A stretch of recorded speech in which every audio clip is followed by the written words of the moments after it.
Assalamualaikum warahmatullahi wabarakatuh. Halo anak-anak hebat, soleh dan soleha. Jumpa lagi dalam pembelajaran secara online. Yuk kita belajar bahasa Indonesia. Masih di bab kedua, teks laporan percobaan. Kali ini di bab terakhir kalian telah memasuki subbab terakhir, yaitu kaidah kebahasaan. Dalam kaidah kebahasaan, teks laporan percobaan terdiri dari sinonim dan antonim, kedua kata tugas, ketiga kata bilangan, keempat kata perintah. Yuk kita bahas bersama. Kaidah kebahasaan teks laporan percobaan yang pertama adalah sinonim dan antonim. Teks laporan percobaan biasanya mengandung kata yang bersinonim atau berantonim. Pasti kalian sudah tahu ya apa itu sinonim dan antonim. Sinonim adalah persamaan kata, sedangkan antonim adalah lawan kata. Biasanya kata-kata tersebut terletak pada bagian langkah-langkah percobaan. Jadi, sinonim dan antonim itu berada di langkah-langkah percobaan ya. Kaidah kebahasaan teks laporan percobaan yang kedua adalah kata tugas. Suatu kata penghubung atau pelengkap yang dapat menyesuaikan atau mengikuti di dalam kalimat, sehingga makna yang dihasilkan akan jelas jika dihubungkan dengan kata lain. Kata tugas sendiri terbagi menjadi beberapa jenis yang masing-masing memiliki perbedaan fungsi. Salah satu kata tugas yang digunakan dalam teks laporan percobaan adalah kata hubung atau yang disebut juga dengan konjungsi. Contoh dari kata hubung atau konjungsi dalam teks laporan percobaan diantaranya menggunakan kata dan, tetapi, apabila, saat, jika, sehingga, meskipun, dan lainnya.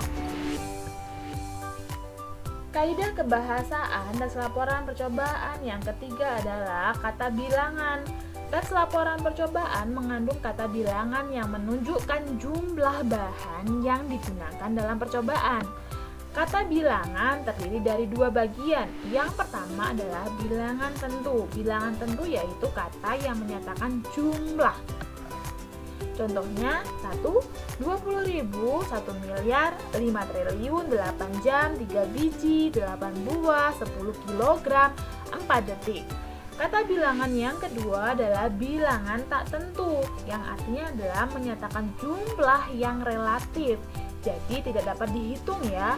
Biasanya menggunakan kata-kata banyak, sedikit, semua, seluruh, beberapa, sebagian, dan segenap. Nah, ini adalah yang digunakan jika bilangan tersebut adalah bilangan tak tentu. Kaidah kebahasaan teks laporan percobaan yang terakhir adalah kata perintah. Kalimat yang mengandung makna meminta atau memerintah seseorang untuk melakukan sesuatu. Kalimat perintah pada teks laporan percobaan diantaranya adalah siapkan, aduklah, hindari, tambahkan, tuangkan, sebaiknya, campurkan, dan lain sebagainya.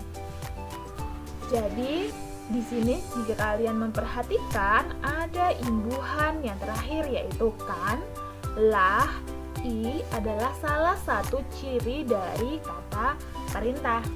Anak-anak, kalian sudah selesai ya dalam bab 2. Di dalam bab 2 ini, teks laporan percobaan, kalian telah mempelajari pengertian dan tujuan teks laporan percobaan. Yang kedua, kalian telah mengetahui ciri teks laporan percobaan. Yang ketiga, kalian telah mengetahui struktur apa saja yang ada di dalam teks laporan percobaan. Dan yang terakhir, kalian juga telah mengetahui kaidah kebahasaan apa yang digunakan dalam teks laporan percobaan. Sampai jumpa di pembelajaran berikutnya. Semangat mengikuti penilaian akhir semester. Alhamdulillah. Wassalamualaikum warahmatullahi wabarakatuh.